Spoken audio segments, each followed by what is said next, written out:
All right.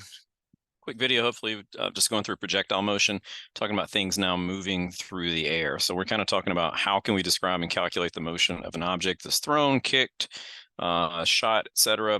Got some key vocabulary words like projectile, trajectory, and parabola. And we can look at this picture that's on here and get an idea of several of these vocabulary words. So what we're talking about with a projectile is something that is, again, something launched by force. It moves through space, generally through the air. It's thrown, it's shot like an arrow, it's kicked. And the trajectory is the path that it ends up taking through this through the sky or through the air. And typically on Earth, again, when things are going through the air, they're going to follow a curved path, which we call a parabola. Again, if at any time you need to pause and take note of anything, please do. Otherwise, I'm going to move from slide to slide. We have projectile motion, like with this red sphere, you can see the motion of it. Again, this parabola shape, but if we break it down into vectors, we can see that there is motion that can be broken apart instead of just looking at the path, but of breaking each of these apart into the X and Y component. So if we're looking at the X component, which is the arrows to the right, what we end up seeing is that there's really no change in the motion that we've got here. So each arrow looks exactly like the previous arrow. And so in the absence of air, the motion to the right, in this case, is going to continue to be the same throughout. Contrast that with the up and down part of this, the Y axis. What we see is as it's going up, the arrow pointing up is getting shorter and shorter because the velocity decreases due to gravity pushing down on it. And then there's a momentary point here where it's no longer going up. It's basically stopped in the up and down direction. And then as it falls, we see the arrows getting longer and longer as gravity is able to accelerate it. So if we kind of compare this, what we're saying is that the X and Y parts of motion are independent of one another. When we push it to the side, that has nothing to do with its up and down motion, and its up and down motion really has nothing to do with how it travels from side to side. With projectiles, we tend to use these formulas on our reference sheet. However, these formulas are just versions of the ones that we have been using previously. They do have little X's and Y's to help us to understand which direction we're going. So the D with a little X means horizontal, whereas the D with a little Y is going to mean vertical and up and down. So again, you'll see that this first formula is distance equals velocity times time. That's really the same formula that we have over here at the beginning, which is that distance divided by time is velocity. So these are no new formulas. They're just written with X's and Y's in them. So question here is, it's about, does the time it takes an object to hit the ground, does it depend upon how fast it's being thrown or shot or pushed side to side? So in other words, if I were to shoot an arrow and drop an arrow at the same time, would they tend to hit the ground at the same time? So this guy here has an apparatus that's kind of set up with a couple of billiard balls. One of them gets shot, pushed out, and one of them gets dropped. And you'll see what happens to them is they end up hitting effectively at the same time. Show it one more time. So the idea here is that there's really no difference about how long it takes to fall. Gravity doesn't care. Gravity doesn't care that something's moving from side to side. It's still going to be pushing it down at an acceleration of negative 9.8 meters per second squared. And whether or not it's going to the side has no effect on that. All that happens is the side-to-side motion only affects how far it goes before it hits the ground. So if we push something harder, if we throw something harder, if we shoot something harder, it's still going to hit the ground at the same amount of time. It's just going to travel farther before that happens. And we'll see in a moment that this helps us to be able to do a lot of the math that we need to do, because the amount of time it takes to fall is going to be the same regardless of how far it tends to travel. So when we're looking at the velocity of an object that's moving in a horizontal direction, the velocity is going to stay constant if there was no air, and it would slow down a little bit if there is air. And so we can measure that relationship of distance, velocity, and time with our basic formula. So again, the horizontal motion is going to remain constant. However, the vertical motion is going to do just like it would if it was free falling. Gravity is going to accelerate it, and we can use our free fall equations to be able to determine some calculations about the motion that way.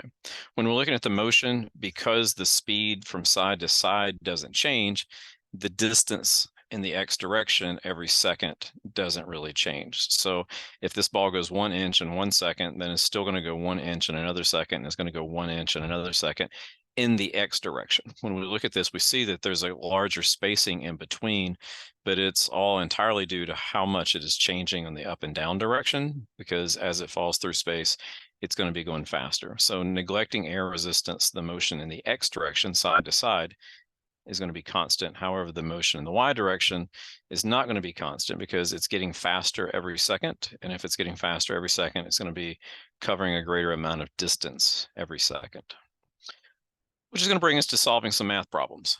So when we're doing these math problems, we have to kind of think that there's motion. There's like two sets of things going on here. So the object is moving left and right, and the object is moving up and down. Generally, we need to figure out something first to kind of get through this. A lot of times these are two-step problems. Sometimes we have enough information to solve for what's going on in the side-to-side X direction. Sometimes we have enough to figure out what's going on in the up and down Y direction. So we're not using Pythagorean theorems.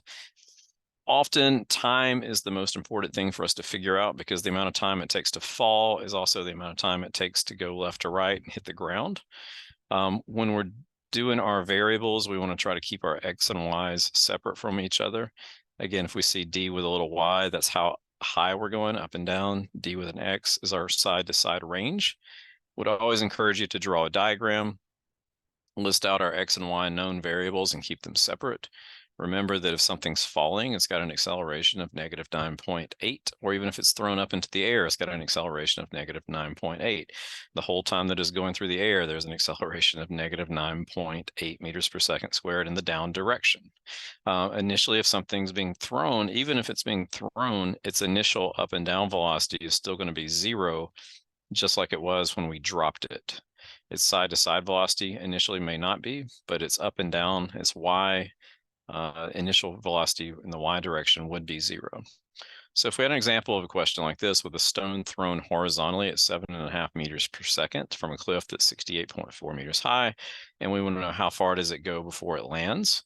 Again, what we want to do is to write out all the things that we know. So we actually know quite a few things, even though there's just a couple of numbers given to us up here. The 7.5 was how fast it's going in the side-to-side direction.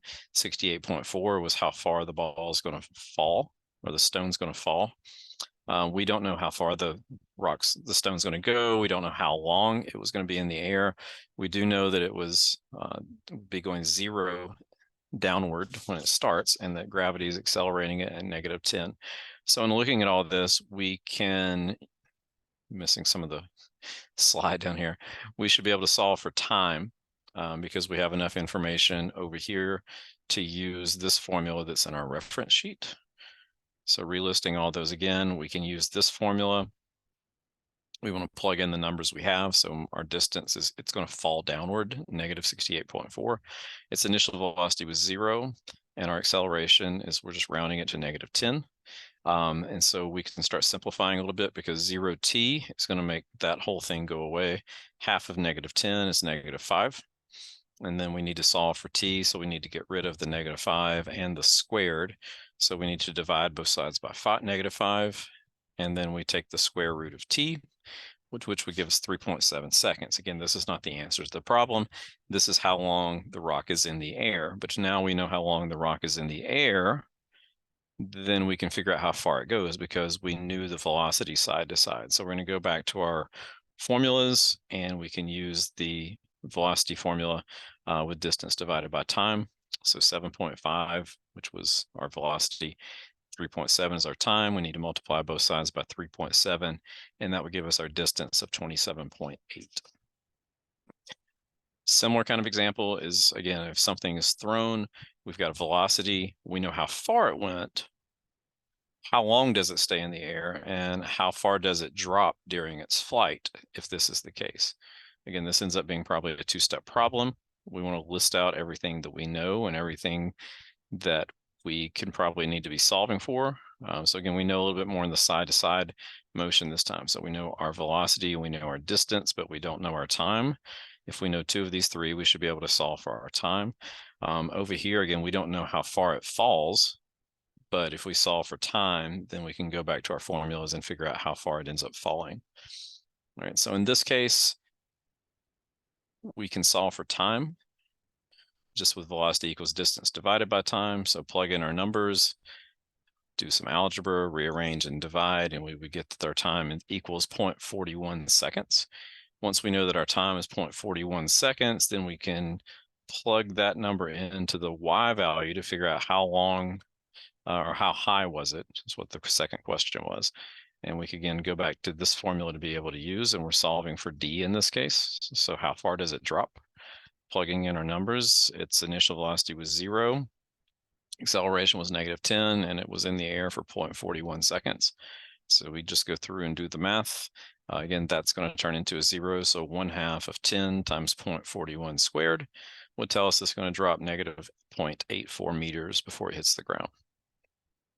So again, almost all of these two-step problems, but we're still using the same formulas that we had used previously. Okay. Another example of a ball being thrown, and we just ask some questions about what's the initial vertical velocity of the ball. So again, vertical is up and down, but again, it's going to be 0, which is the same if it's like if it were dropped. How much time would it take to get to the ground? Again, we would use this formula and solve for t, because again, we know that the distance that it ends up falling is 10. We know gravity is -10. We knew that the initial velocity is 0. So effectively, the -10 equals 1/2 at squared. Again, just solve for t in this case, because 1/2 of 10 is 5. Excuse me, 1/2 of -10 is -5. Divide both sides by -5, and we get 2 equals t squared. Take the square root of 2, and we get 1.4. What's the vertical acceleration? Remember, when something is in the air, it's vertical, it's up and down. Acceleration is always going to be -10 meters per second squared. Doesn't matter how fast it's going or how slow it's going, or if it's at the top or near the bottom. The horizontal velocity at point C, all right, so again, it's given to us up here that the velocity is 5 meters per second in the x direction. So this is supposed to be the initial velocity. So if it's going 5 meters per second here, then it's going to be going 5 meters per second right before it hits the ground. How far from the edge of the cliff does the ball land? So how far is it going to have traveled? So again, we could use our velocity equals distance divided by time. Again, we know that point B is, excuse me, how far from the edge of the cliff does the ball land? So our distance was 5, which we'd already solved. Excuse me, our velocity was 5. Get that backwards. So velocity is 5. It's given to us right here. Our distance, we don't know. Our time we solved a moment ago, which was 1.4. Multiply both sides by 1.4 to get your distance, and that was going to end up being 7 on that.